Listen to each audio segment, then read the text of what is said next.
पशुपति पारस जी ने चिराग पासवान पर कई आरोप लगाए। जब बिहार विधानसभा चुनाव होने वाले थे उस समय पशुपति पारस जी को याद नहीं आया था क्या कि चिराग पासवान गलत कर रहे हैं। ये मामला परिवार का है। जिस तरीके से इसको सड़क पर लाया गया यह उचित नहीं है। चिराग पासवान जी ने अभी भी प्रेस कॉन्फ्रेंस करके दिल्ली ये बात बोला है कि मैं 2 दिन तक हतप्रभ होकर भी और अपने तरफ से प्रयास किया कि ये मामला परिवार का है और वो मेरे चाचा हैं, मैं भरसक इसको अपने घर में सुलझाने का प्रयास करूं। मेरी बात यह है कि मैं अपने राजनीतिक जीवन की शुरुआत आज से 8 साल पहले जब किया था तो मैं रामविलास पासवान जी की पार्टी में गया था। वो जिंदा नहीं बचे, लेकिन मेरे शुरू से आइडियल नेता चिराग पासवान रहे हैं। और सिर्फ मेरी बात नहीं है, पूरे बिहार के नौजवानों से आप आम समीक्षा करके पूछ लीजिए कि बिहार के 80% युवा जो हैं वो चिराग पासवान को पसंद करते हैं। भले ही दावेदारी पशुपति कुमार पारस करें या कोई और करें, लेकिन लोक जनशक्ति पार्टी बगैर चिराग पासवान के अधूरी है। चिराग पासवान के बगैर लोजपा का कद छोटा हो जाना है।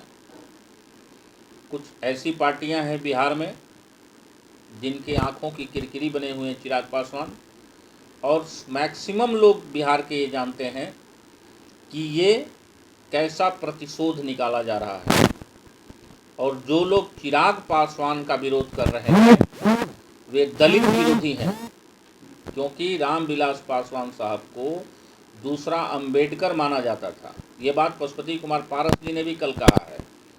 हैं भी वो दलितों के सबसे बड़े नेता रहे हैं रामविलास पासवान साहब पूरे हिंदुस्तान के लिए। और आज उनके पुत्र को इस तरह अपमानित करने का जो काम किया गया है यह निंदा के योग्य है, कहा नहीं जा सकता है।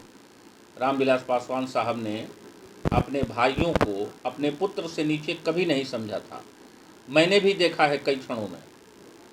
आज वही भाई अपने घर का दरवाज़ा बंद कर दिए चिराग पासवान जी के प्रवेश के लिए।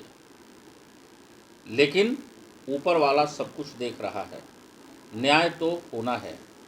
मामला लोकसभा अध्यक्ष के पास भी चिराग पासवान जी ने भी लिखित दिया है कि संवैधानिक अधिकार हमारा है, तो न्याय मिलना चाहिए, मुझे भरोसा है। आज कार्यालय में भी पोस्टर उनका हटा दिया गया है और 5 सांसदों और पशुपति पारस जी अपना पोस्टर लगा दिए हैं। तो लगा लें, उनकी मर्जी के ऊपर है।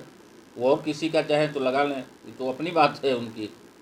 अब कल चिराग पासवान जी जब फिर से अध्यक्ष बने ही रहेंगे तो फिर वो तय करेंगे कि इनका पोस्टर हटाना है कि इनका रखना है। ये तो उसका चलता रहेगा ना। लेकिन आखिर क्या कारण है कि मतलब मंशा क्या है, मोटो क्या है? दोनों एक दूसरे से अलग हो गए हैं? क्या कहीं पोस्ट के लेकर कहीं ऐसा सर, जहाँ तक मेरी जानकारी है कि कुछ ऐसा था नहीं पहले से, ये तो अचानक सब कुछ खबर में आया है। अगर पहले से कुछ होता तो चिराग पासवान जी का नाम राष्ट्रीय अध्यक्ष के लिए प्रपोजल करने वाले वो पशुपति कुमार पारस जी ही हैं। सारे लोगों से अच्छे संबंध थे, जो भी सांसद थे सबके साथ बहुत अच्छे संबंध थे। अगर किसी को अपना सजेशन देना था तो दिल्ली में जिस समय विधानसभा चुनाव की तैयारी चल रही थी, निर्णय लिया जा रहा था, उसी समय उन लोगों को रोकना चाहिए था ना कि नहीं चिराग पासवान जी आप ये गलत कर रहे हैं, थोड़ा ये काम ऐसे होना चाहिए। पार्टियां जो होती है सबके मानसिक सहयोग से चलती है, सब लोगों के सुझाव से चलती है, तो उन लोगों को उस समय अपना सुझाव भी तो देना चाहिए था ना। उनकी जिम्मेदारी बनती है, ये नैतिक जिम्मेदारी है। हम अगर मान लीजिए आप लोगों के साथ कोई अगर पार्टी या दल या कोई संगठन चला रहे हैं और उसके किसी सदस्य के द्वारा गलत निर्णय लिया जा रहा है तो हम कम से कम अपना सलाह दे देंगे। मानना नहीं मानना वो तो अलग की बात है। लेकिन आज चिराग पासवान जी के समक्ष ये कहने लायक रहता है ना कि हमने तो सलाह दिया था, लेकिन आप लोगों ने उस समय कुछ सलाह नहीं दिया। और आज किसी खास पार्टी के या खास किसी नेता के प्रतिशोध के कारण आप उन लोगों के इशारे पर आकर के आप जिस तरह का ये डोगी ड्रामा किए।